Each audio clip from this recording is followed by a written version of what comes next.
Atha Yoga Anushasanam.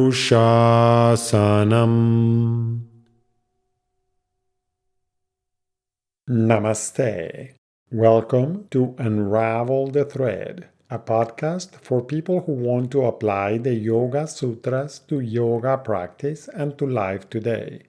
Available online at simple-yoga.org, where you can also find courses, articles, videos, and guided meditations to enrich your practice. I am Ruben Vázquez, your companion on this journey of exploration.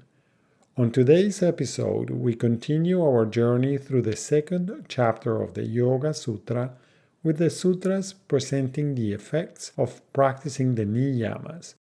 We begin with Sutra 240 on the results of practicing clarity, shaucha. Sutra 40 in Chapter 2 says, developing and refining mental, physical, and emotional clarity, shaucha, results in releasing blockages that inhibit optimal function, including habits and attitudes towards yourself and interactions with others. By paying attention to physical, mental, and emotional processes, it becomes clear that most of us have blockages restricting the optimal flow of vital energy in body, mind, and emotions. These blockages manifest as patterns of tension in the body, as unhelpful beliefs, and as unkind emotions. The first step is to become aware of these patterns, which is another way of saying know your tendencies. Then determine if those patterns are helpful or unhelpful by asking, is this supporting my intention and purpose? Whatever is keeping you from dedicating your awareness and energy to your purpose can be released. Repeatedly bumping up against the same obstacle will eventually prompt you to make the decision to release it. Often the question that comes up is, how many times will I have to drop the obstacle? The answer is that you will keep doing what is unhelpful until the pain, discomfort, or agitation that it creates is greater than you are willing to endure. If you are attached to a belief or attitude, especially when you think that it makes you who you are, it will seem hard, maybe even impossible to release it. When the discomfort caused by the belief is unbearable, you will be put in the position of deciding between staying with a belief or attitude that causes you pain and letting go of your identification with it. The practice of gradually turning your attitude around can be useful in this process. Pratipaksha Bhavana in Sutras 233 and 34. Progressively, a different attitude becomes established, leading you to see yourself, body, mind, and emotions with greater clarity and less identification. When you sit in silence for meditation, just to be with what is as it is, notice what distracts you from your natural clarity. The internal distractors are usually mental, physical, or emotional, or a combination of the three. Choosing to be still helps you notice where there is movement. Similarly, making the decision to be silent will make all sounds, external and internal, more evident. As you remain focused on being present, it becomes easier to notice if these internal activities are helpful or unhelpful.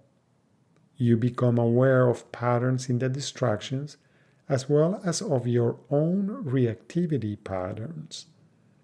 Some of the reactivity may emerge as irritation, frustration, or annoyance. However, reactivity may also arise in the form of trying to fix or sedate the symptoms of irritation. When you are engaged in a mindful physical activity, you can notice the portions of your movements that are smooth and effortless, which will betray the movements that are erratic and fitful.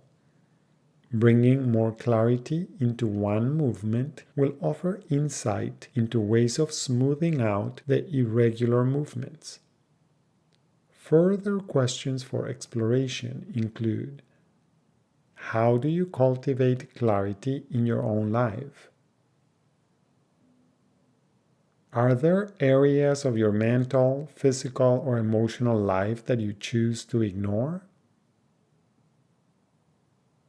What is the nature of the blockages that you find?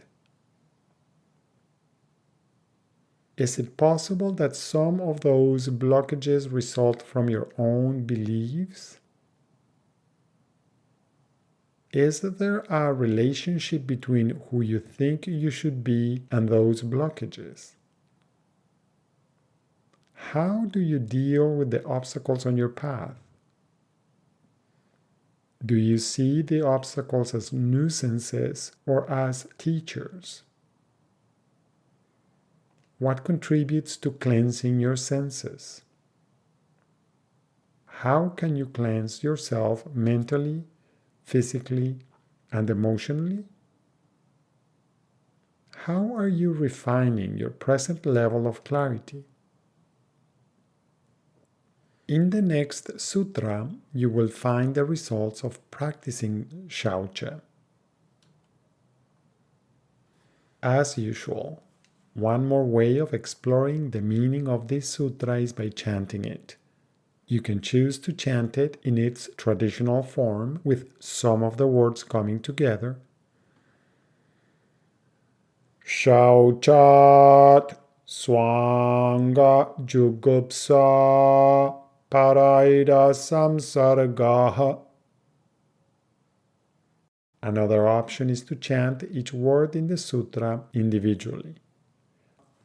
Shauchat swanga jugupsa padai asamsargaha.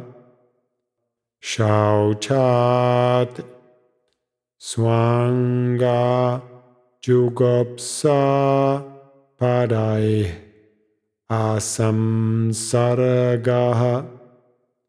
Shauchat swanga jugupsa padai asamsargaha. Shauchat swanga jugupsa padai asamsargaha. Shauchat swanga jugupsa padai asamsargaha. Thank you very much for listening.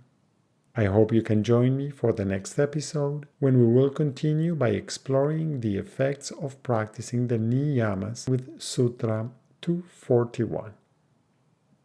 Please remember that you can find more information, yoga courses, and many free resources including articles, videos, and guided meditations at simple-yoga.org.